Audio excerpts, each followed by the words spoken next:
اللهم صل على محمد وآل محمد. اللهم وفر حظي فيه من النوافل وأكرمني فيه بإحضار المسائل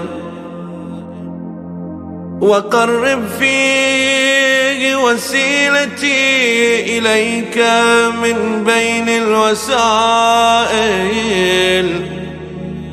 يا من لا يشغله إلحاح الملحين.